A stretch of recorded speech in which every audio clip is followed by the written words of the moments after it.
Transmitter device activated. Coordinates set for Earth 2. Hey everyone, welcome to a very special episode of the Earth 2 podcast. I'm Peter Watson.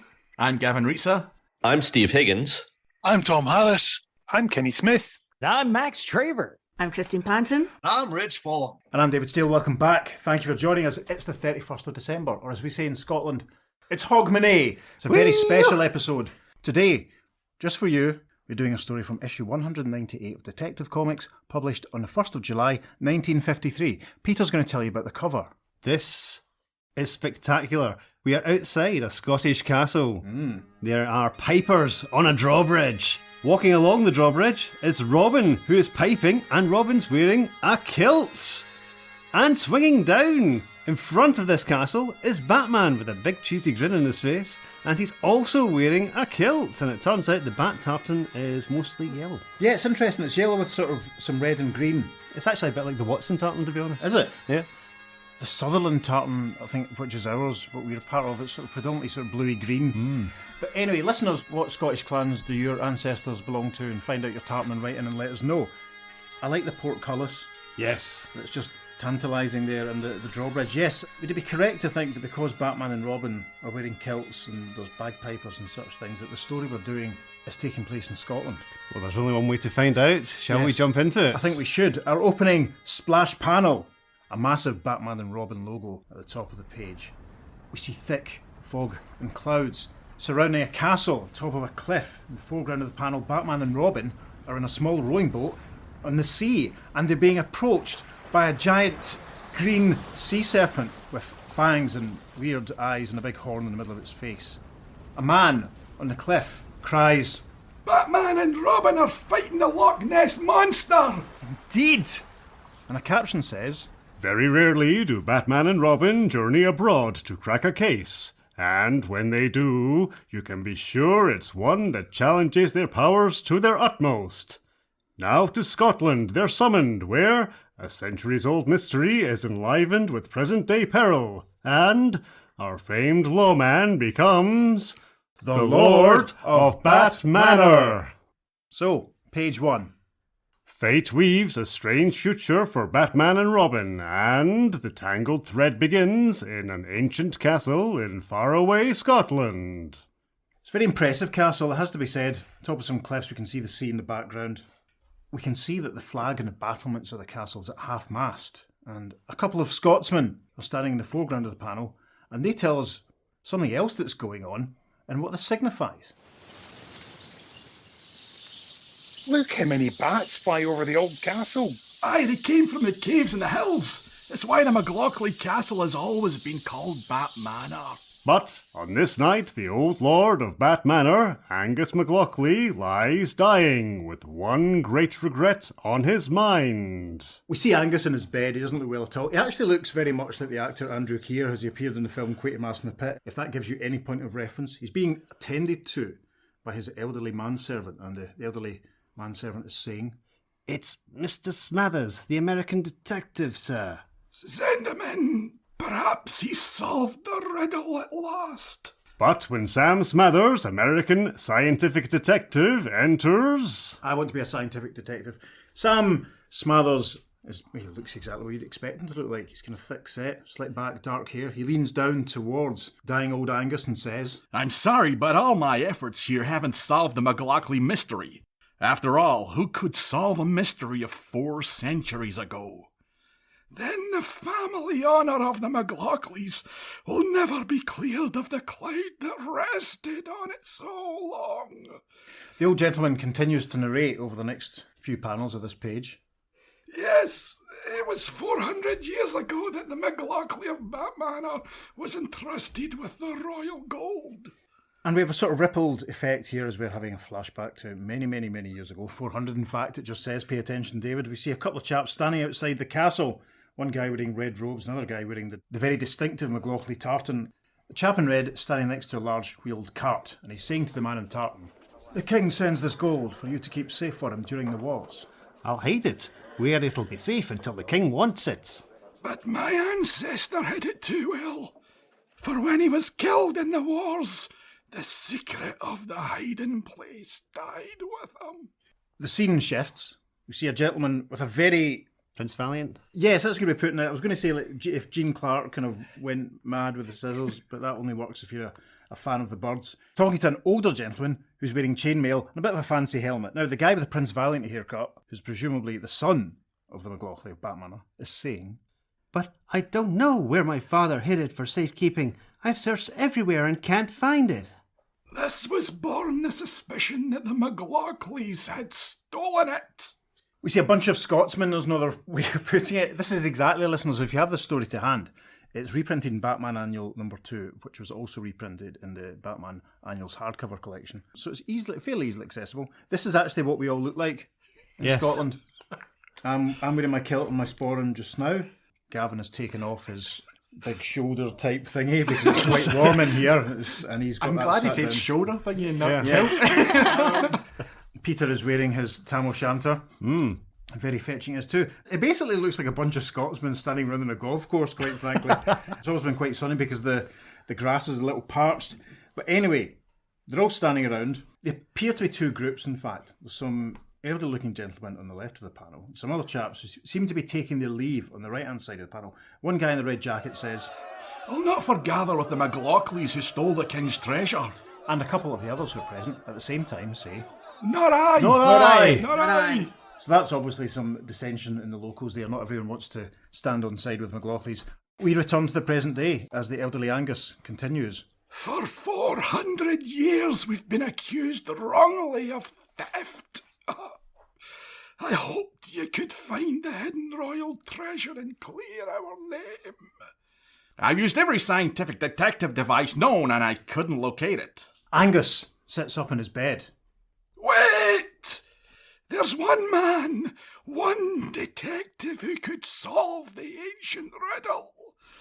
Batman of America! Sam is surprised to hear this. He says, Batman? But he'd never come to Scotland on this case. in the next panel we see Angus silhouetted. He's got his quill pen out and he's scratching away in a handy piece of paper. And he says, I'll see he does. I'll bequeath the castle to him. And as Lord of Batmanor, he'll have to clear this cloud from our family honour. And he'll do it. I know it. Sam interjects. But Well, we'll have to wait and see, Sam. A shaking old hand signs a document. A wasted form sinks back. And then the wild wailing of bagpipes announces the passing of a Lord of Batmanor. We're outside the castle. It's a very, very moody, very sad-looking image. You can see the piper playing in the centre of the panel, the castle behind him, and the bowed heads of several of the locals standing around. One of them says, The McLaughlin of Batmanor is dead.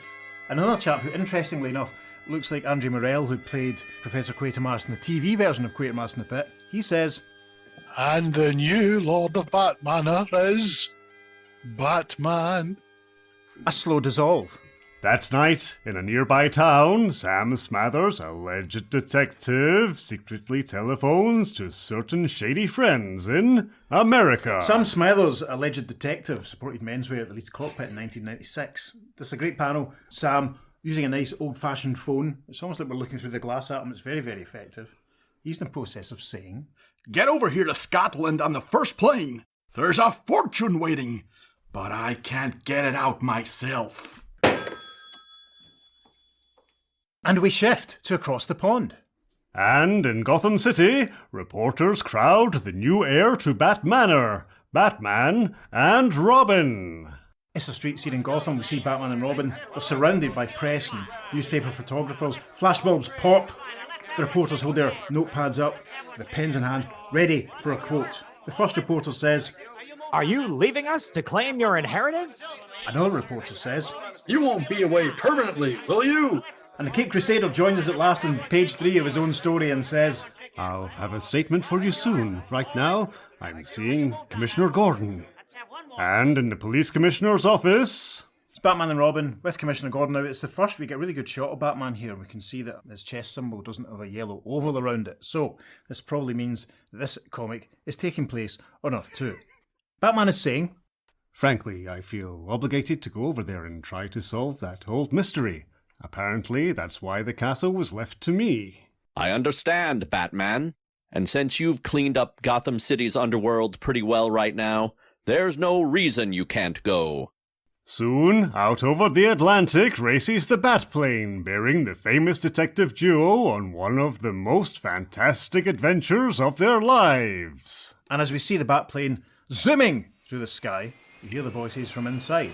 Since Bruce Wayne and his ward Dick Grayson are supposed to be on a vacation trip, we won't be missed in our other identities. I'm keen on this trip, Batman. Strange that you should inherit Batmanor. I suppose the name is what made the old Lord think of you. At last, a super-streamlined Batplane approaches a place that breathes of the far past. This is an excellent panel. I mean, look at the detail here. We can see the village below. We can see the coastline, some ripples in the ocean. Very pretty. This one will probably go on the socials. As the plane flies overhead, even casting a shadow on the ground underneath. Peter, who drew this story? This is a classic Dick Sprang, yes. Oh, there we go then. Listen, Good it's stuff. superb. I don't know if we had a Dick Sprang story. Maybe not for a long time. Anyway, from inside the plane, the boy wonder says, "That must be Batmanor Castle. And look at the crowd in front of it waiting to greet you."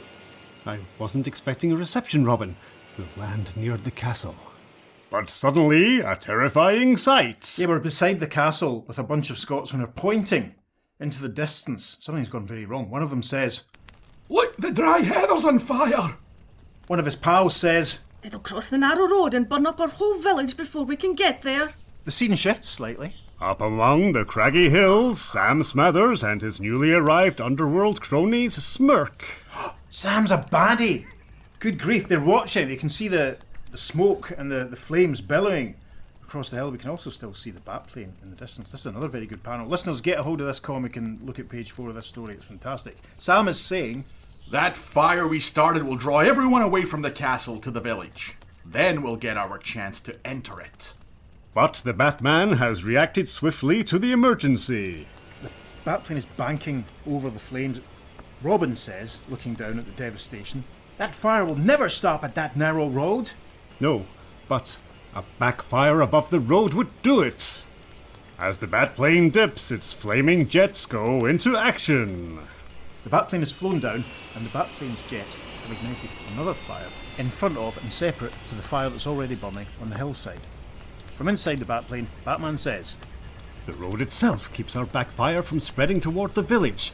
It'll burn off a strip that the main fire can't cross. a group of villagers is still assembled outside the castle, and one of them comments on Batman's successful attempt at stopping the fire.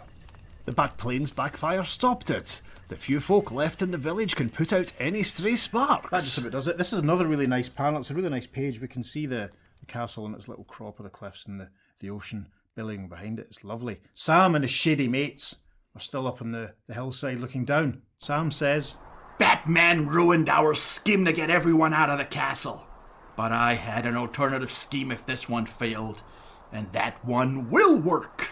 The next panel is amazing. It shows Robin and Batman marching across the drawbridge, across the moat that surrounds the castle, into the castle. The villagers are delighted, they're cheering. One of them says, He saved our village. and another one says, Welcome, Batman.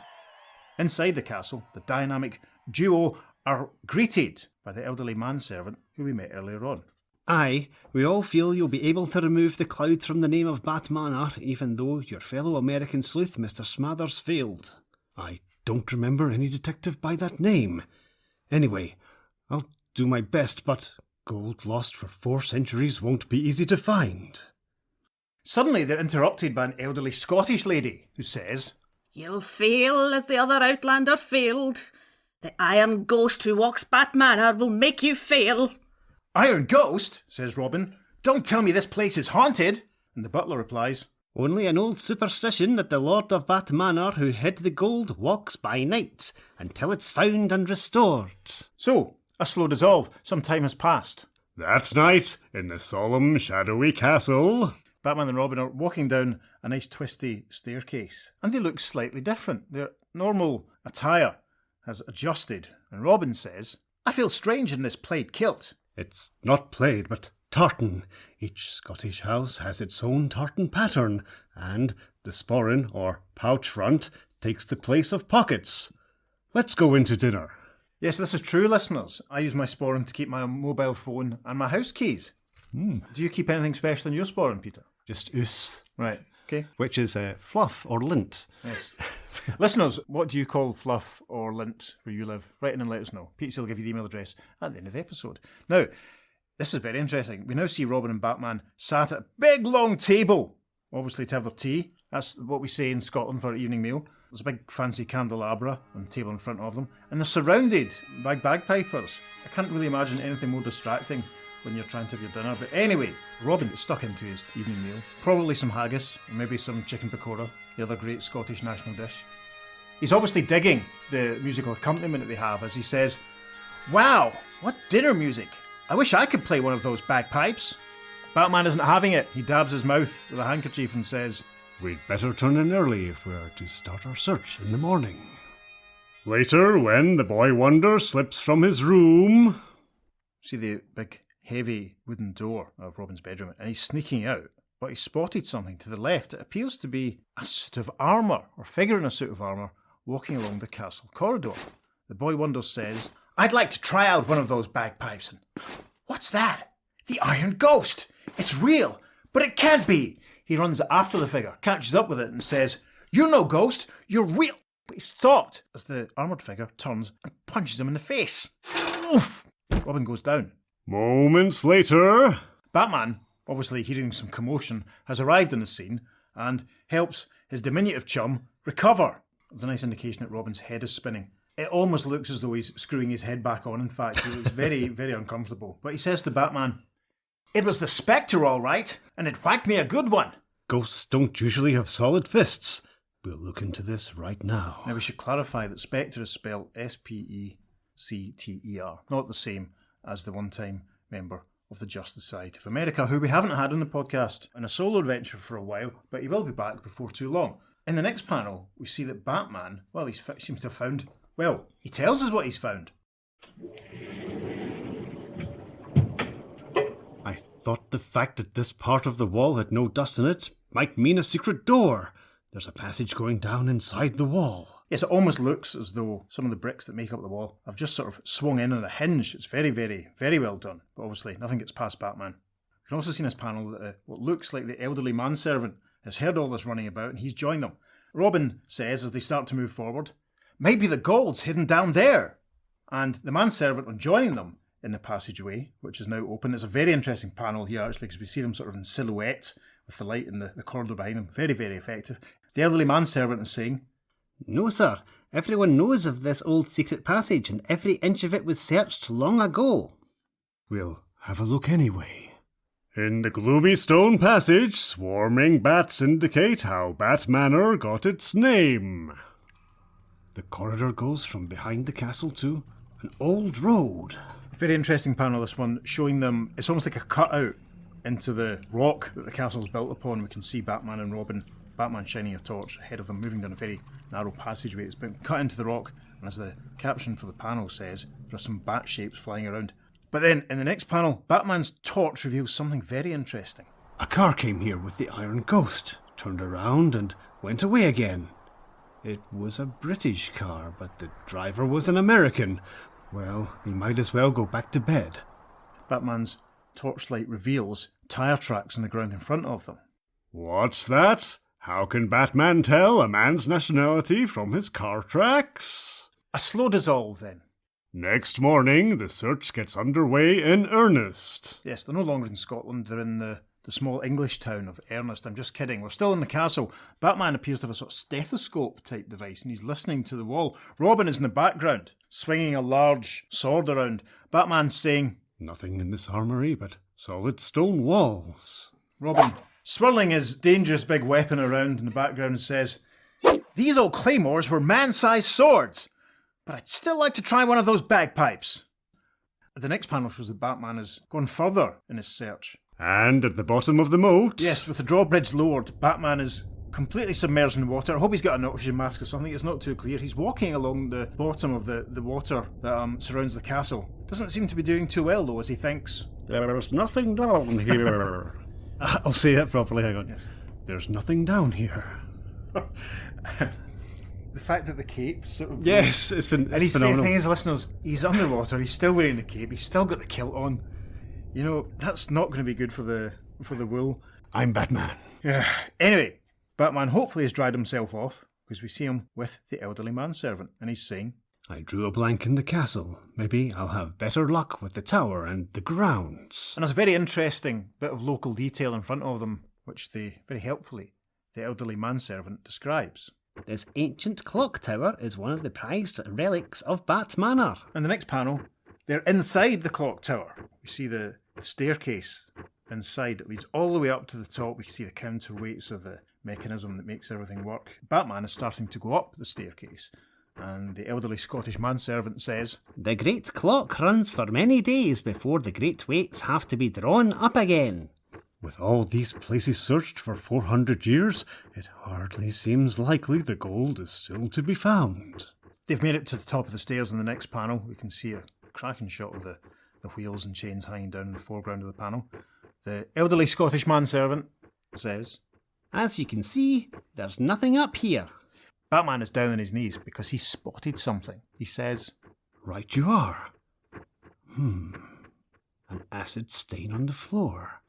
I wonder... We cut to an aerial shot looking down on the clock tower in the castle in the next panel. Abruptly, a penetrating cry sounds from the castle. There's a massive screech sound effect. From inside the clock tower, the manservant says, The ghastly scream! I never heard one like it. Something's happened. And Robin's back there. If anything happened to him... As Batman races into the castle, another ear-shattering shriek rends the air. There's another massive screech. Hi, Batman, says the boy wonder. I'm practicing on this thing. I thought someone was being murdered. Satire. That's our national instrument, Batman. How dare you? Gee whiz. Robin's getting a proper telling off in the next panel, as Batman says. If you must play that, do it outside the castle. Oh, all right.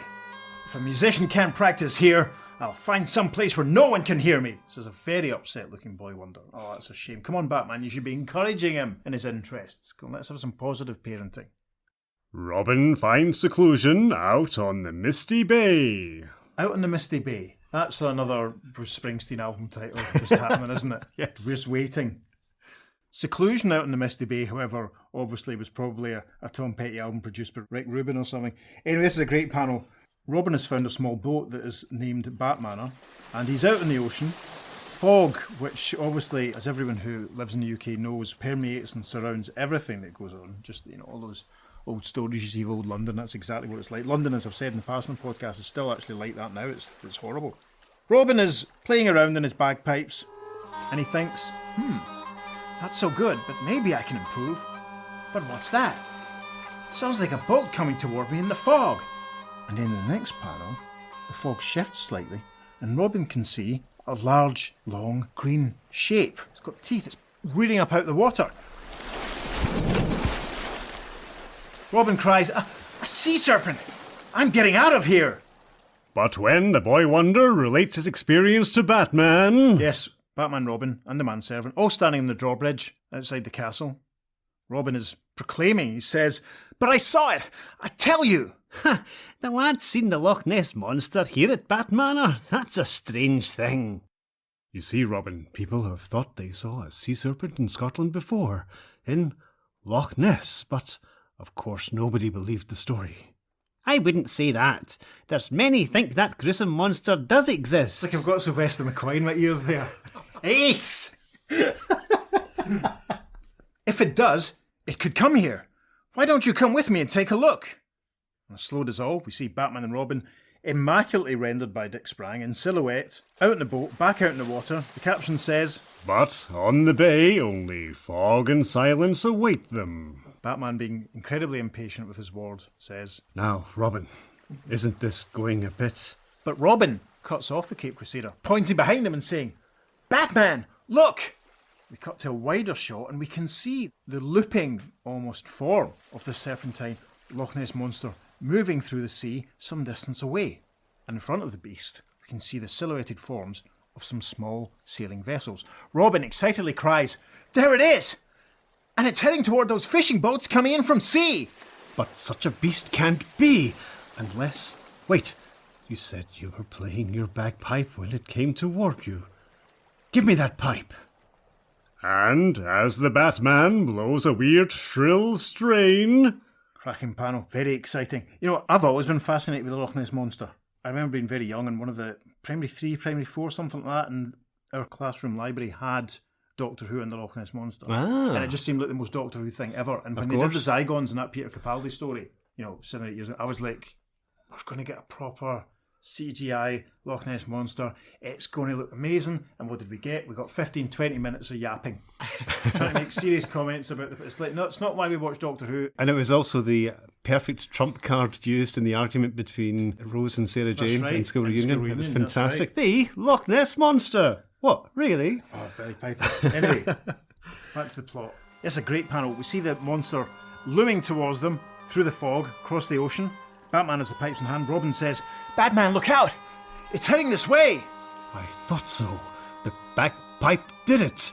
But it's going to run us down. Yeah, the final panel of this page, the Loch Ness Monster collides with the boat. Batman goes flying into the water. Robin hangs on. Batman, as he goes into the sea, cries, "Dive clear, Robin!"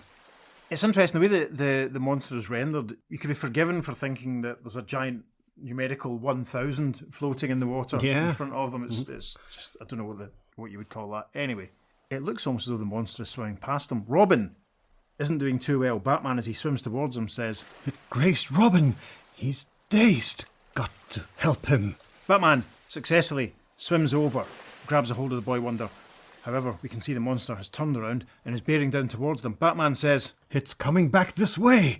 I must intercept it, but I can't let Robin drown." Ah, that bagpipe. It's floating. By tying its neck, it'd make good water wings. Batman works against time, then... The bagpipe will hold up Robin. He'll regain his senses in a few moments. Yeah, because we can see in the foreground of the panel that Robin is floating, using the bagpipes, but the monster seems to be leaving them alone. Batman continues. But that thing is heading for the fishing boats. Got to stop it. And as Batman swims towards seeming suicide on a hilltop high above the sea... Yes, we're back with the dodgy Sam Smathers and his pals. Sam is saying, "That motor-propelled monster I built and operated by my remote supersonic control until Batman's bagpipe sounds interfered with the supersonic waves. But now I can direct it to ram the fishing boats." One of Sam's dodgy mates has spotted something behind them, though. He points and says, "Look!" We cut to an almost aerial shot of them looking down from their vantage point in the hills. We can see the castle and the clock tower down below them. And Sam's dodgy pal continues, "Everybody in the castle is running to sea, as we figured.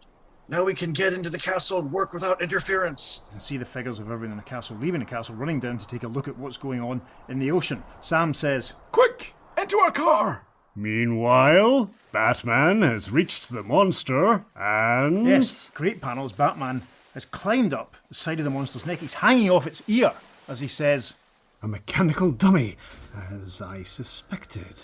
A real serpent swims by rippling its coils up and down. This one's didn't move. But it'll smash the fishing boats if I don't stop it." Racing from castle and village, the natives view a terrible scene.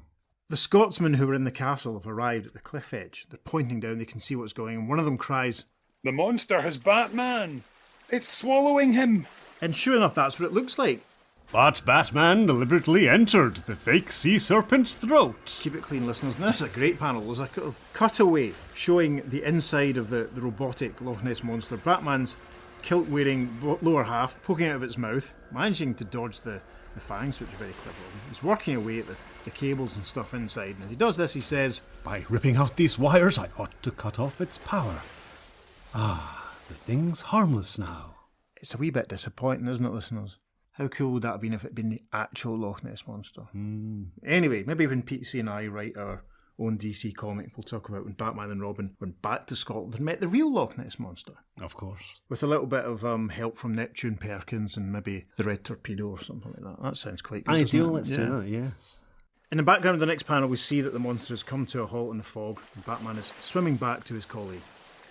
Now to get back to Robin. And we see Robin in the foreground of the panel, draped over the bagpipes. Thankfully, he hasn't slipped off and drowned. That helps. In the next panel, they've got out of the ocean, they've dried themselves off, they're running up towards the clock tower in the castle as Batman has explained to Robin what's been going on.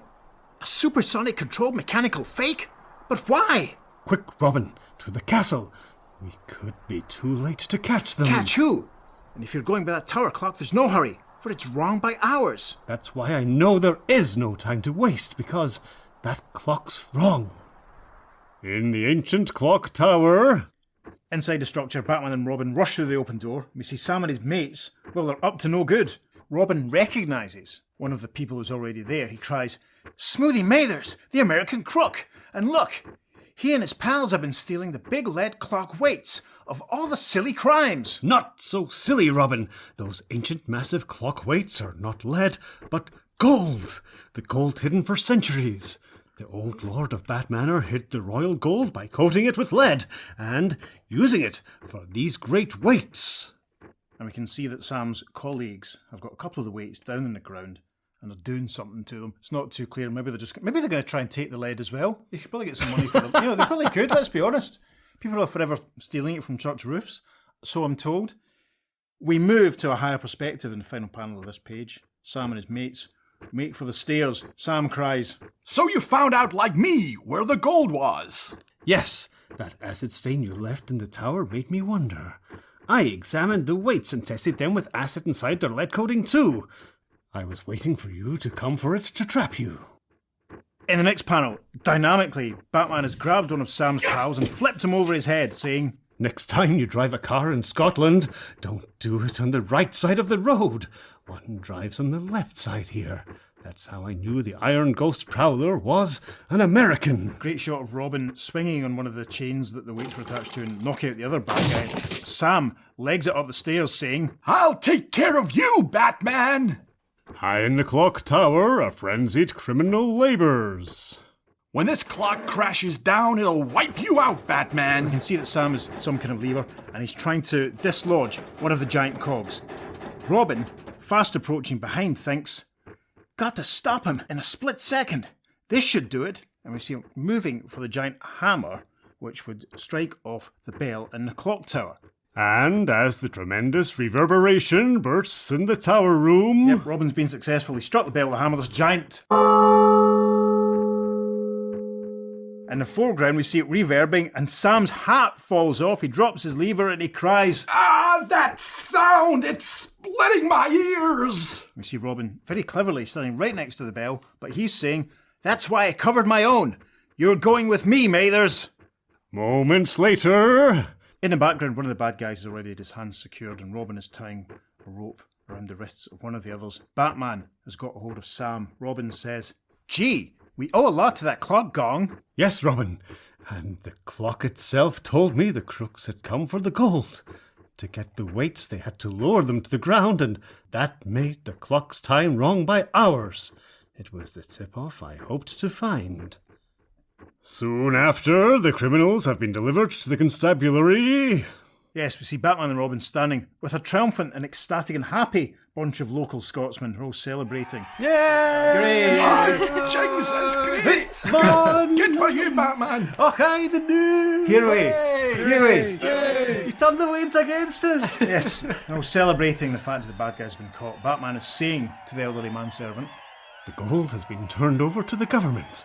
The McLaughlin's ancient debt is paid and their name cleared, and, as heir, I'm deeding this castle to the government also to be a memorial monument of old Scotland. There'll be a monument in it to you, to the great Batman of Batmanor. and a slow dissolve as our two heroes fly home. And later, as the Batplane wings homeward across the Atlantic, we see Robin has taken his bagpipes with him. He looks delighted as he says, I took it along to practice in our Batcave. And Batman looks very pained, puts a hand up to his head as he says, oh no, anything but that. The end. Oh yeah, well done everybody. Good job. That's great. That was a lot of fun, wasn't it? Yes, I hope you enjoyed this special episode, listeners. It was a lot of fun to do, and hopefully a nice little bonus during our hiatus. Yes, a long, long time in the planning. 2 years in the planning. We talked about this first start talking about doing this ages ago. Some of our contributors this week recorded their contributions a very long time ago. So we have a few thanks. Indeed. To make, don't we, Peter? Indeed. First of all, I'd like to thank Max and Rich of the Weird Warriors podcast for their contributions. Thank you very much, guys. You must check out their podcast. It is sensational. They cover the Weird War Tales series and some extra bonus stuff as well. It is a delight to listen to, so please check that out. Thanks to our good friend Steve Higgins for his contribution. Thanks to my pals Kenny Smith and Tom Harris. You can check out Kenny's dedicated 8th Doctor podcast, Pieces of Eighth, and Tom's The Imposter podcast might have released another episode by the time we release this, but yeah, check them out and thanks for your time, gentlemen. I'd also like to thank my wife Christine, who has been very patient in indulging me with this podcast and all the time it takes to put together. Indulging all of us. Indeed, yes, and thank you very much for your contributions today. It's been wonderful, thank you. And of course, I'd like to thank the producer of this episode. Yes. Yes. Our wonderful friend of the show, Gavin Rizza. So thank you very much, Gav. My pleasure. We have been in studio for this one. Yes. You might notice a slight difference in, Very exciting. in the quality of it. If you think it's a dip in the quality, it's his fault. If you think it's improved, it's mine. Yes, thank you, Gav, for making this one possible for us. God bless you. Indeed. And as David alluded to earlier on, we will be putting up some bonus content for this episode on our social media. On Twitter, we're at podcast_Earth2, and on Facebook and Instagram, we're at the Earth2 Podcast. We certainly are. Listeners, do check it out because you'll see at least the cover of the panels. And I've even found the Mexican reprint of this story as well. How good's that? Oh, yes, do check out our socials. And as always, because it's the holiday season, if you're feeling especially generous, you can maybe think about going to wherever it is you receive your podcasts and leaving us a nice review. But hey, no pressure. And on that note, I've been Peter. I've been Gavin. I've been Christine. And I've been David. We'll see you again very soon. Next year, in fact, I think, for the Earth2 Podcast. Transmatter cube activated. Return coordinates set for Earth Prime. It's a very impressive castle, it has to be said. Top of some cliffs, we can see the sea in the background. I think we can see the sea in the background. This photo's not downloading from the cloud and the photocopy's not very clear, but that's fine, Pete, so we'll cut that in a moment. Inside the structure, Batman and Robin rush through the open door. We see Sam and his mates. Well, they're up to no good. Robin cries, "Smoothie Mathers!" I made that sound like he was just like swearing. Smoothie Mathers, Batman! Smoothie Mathers, Emily. Smoothie Mathers supported menswear. Yeah. King Tut. Smoothie Mathers was the original drummer before BBC Six's Matt Everett took over. Did you read that tweet about that tweet thread about the Montrose Avenue last night? No. You should. It's really, really interesting. I was their biggest fan. And their album's getting reissued, so Matt did a wee thread about it, and it's really, really interesting because menswear obviously get mentioned. I'll check that out. You should, it's good, honestly.